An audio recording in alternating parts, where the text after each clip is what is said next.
phê hiện là phê gặp là nào không nhỉ?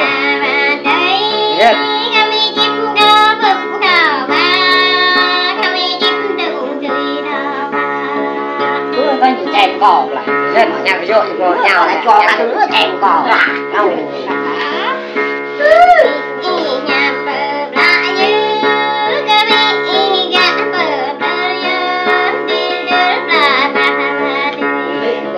họ phải nọ này họ nó lên nhạc thế bốc đi vậy nào tay nhà mình to gọi to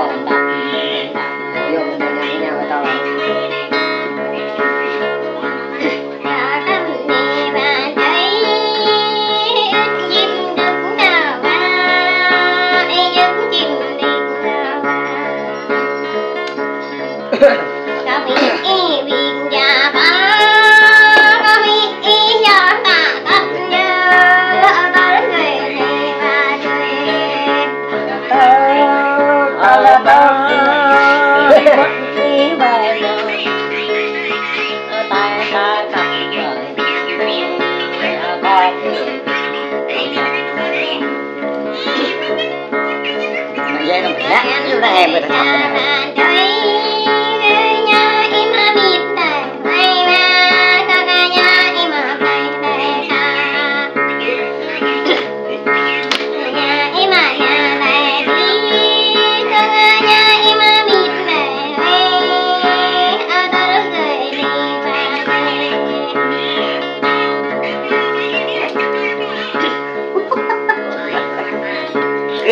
thật kiêng lại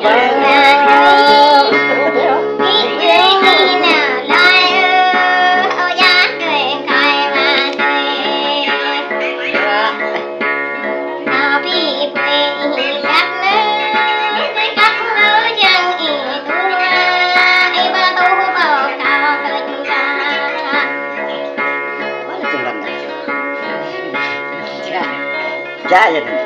ngầu quá đó cả tới giờ nè cả trắng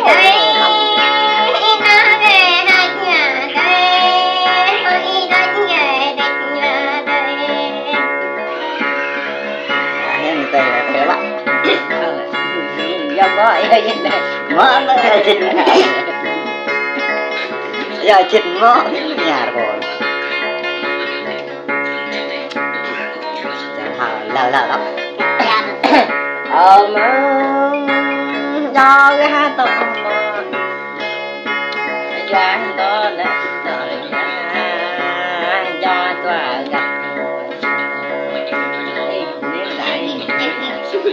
ai rồi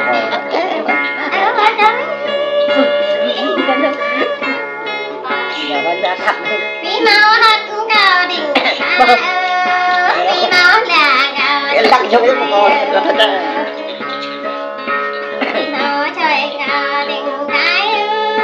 đi mau bay cao đỉnh đâu đi cũng chạy lên đi chạy lên đấy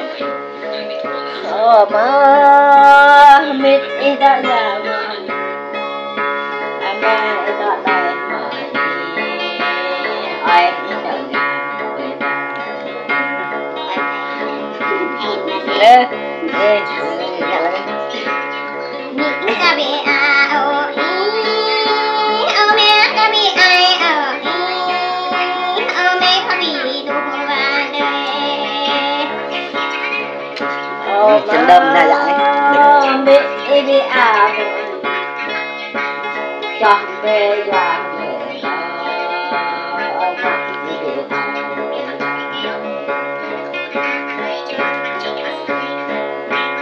cho có bà ta mà lo bị ta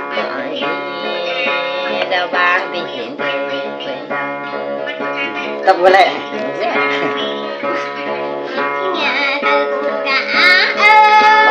cái này trong đây đó, giúp nhau rồi đó, nè bao bên này bao bên,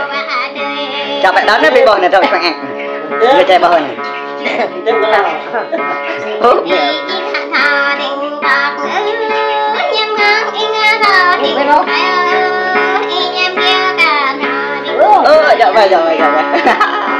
kia đấy bông phút cầu thọ về thọ và tỏ đàn phèn to thành nghĩa đàn phèn to ấy chắc là như phèn xác đấy cái là gì nhà thằng người đời đã y nghe mà cả đời giấc câu đời giấc ta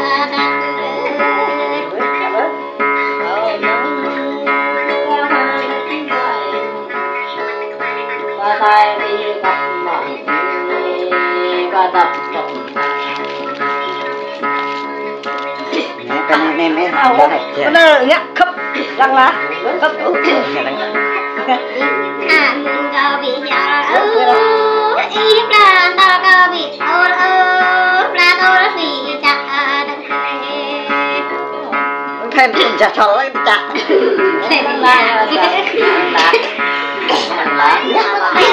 ở dưới này mưa ngoài đất này ở đây mấy cái nhân quê đấy ha thấp thế này bông phút ta và mình là ba cặp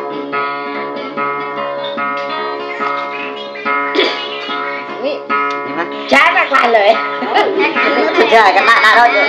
là trái bác lại lời thằng con này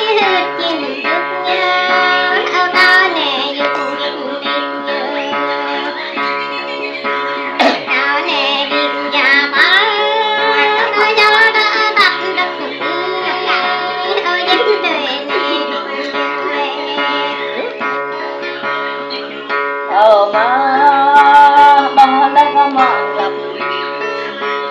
gặp hạ tình mòn là bên cộng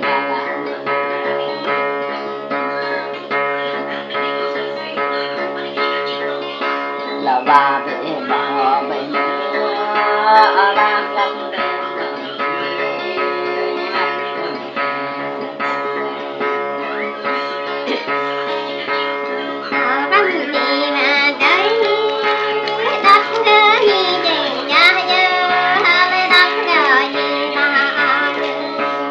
đang gặp ta gặp sắp gặp thằng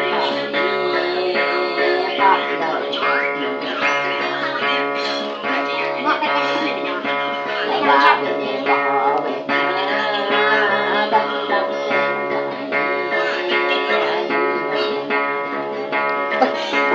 qua lại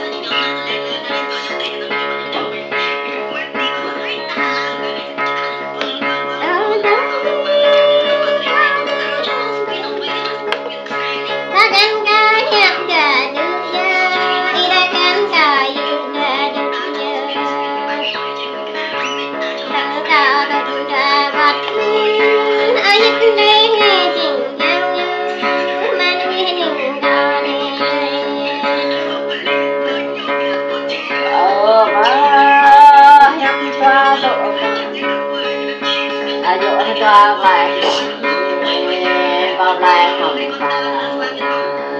ba pet đi mà pet đi mà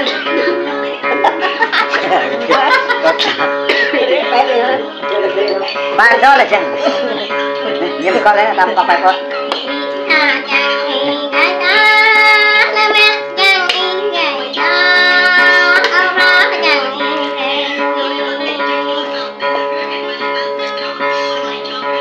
mà biết mong bạn vì vậy phải mong bạn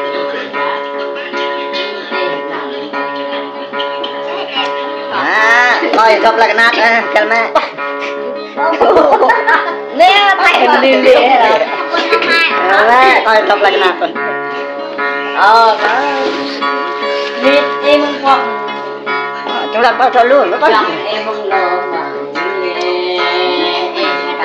mà tay cho luôn này nè tóc bỏ lên mẹ chân đó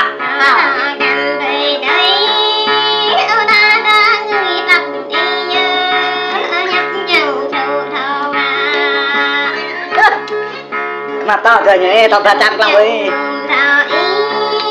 coi như đây là cái nạp tục dạ bên ta chạm lâu rồi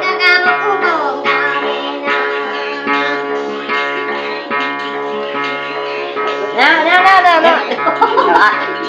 gặp dậy nào ôi nhỏ nhỏ hơi vạ nhá thỏ đợi ta chạm thế này mà con lên con mà chập đi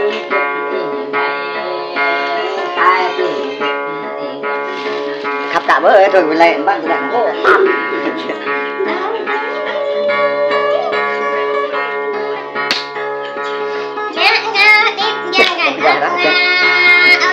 hết 300 cho con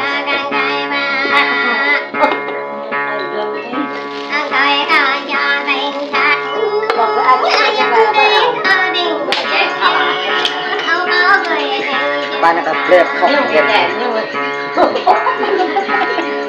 nạn của mình bạn chúng ta đần chúng ta đần và cho nó được cái này hai cân thịt mong quân ta là ta cũng là coi được cái gì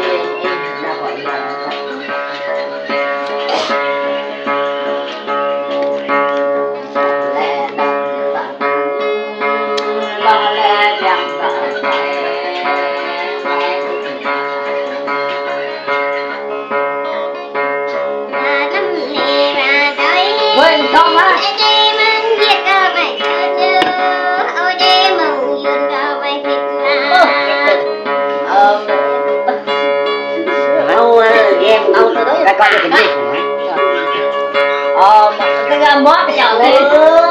ngoại được mà coi vẫn phải phục phò bị yêu nè mong là tay ba gì cái bây giờ chơi nó phải đang giờ thế nào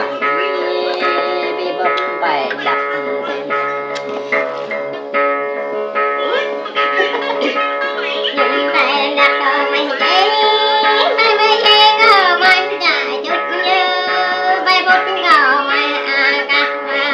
rồi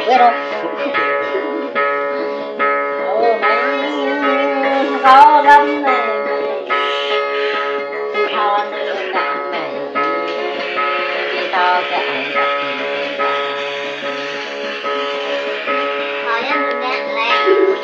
nó rõ hơn được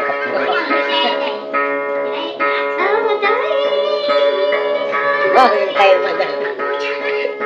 ta muốn đi bị cho bạn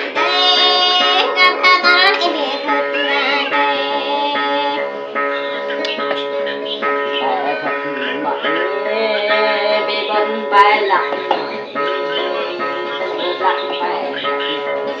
giờ đây chú thằng gặp kia là nhà được con phê gặp ở đây ta làm vô thôi trai thì có mong nhớ hai bạn này riêng thì gại rồi lẹp làm hơn bị sao là tao bị bớt hơn này riêng gì gạ ta thân tao bị phải ạ về riêng gì gạ ta ta nó có cách nhún thôi bây giờ còn ba la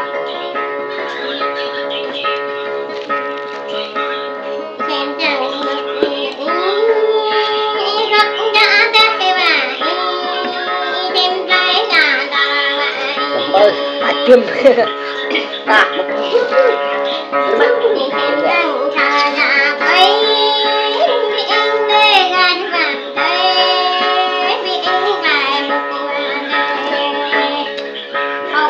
phải rằng tại mà bạn máu ơi nó che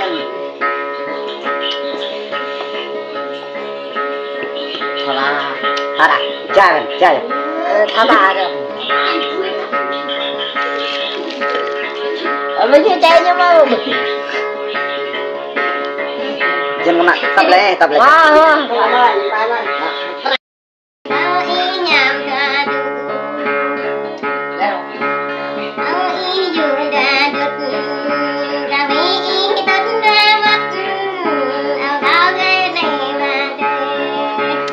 gió nó dùng tươi khó chơi là gió bao nhiêu dân mặt đó rồi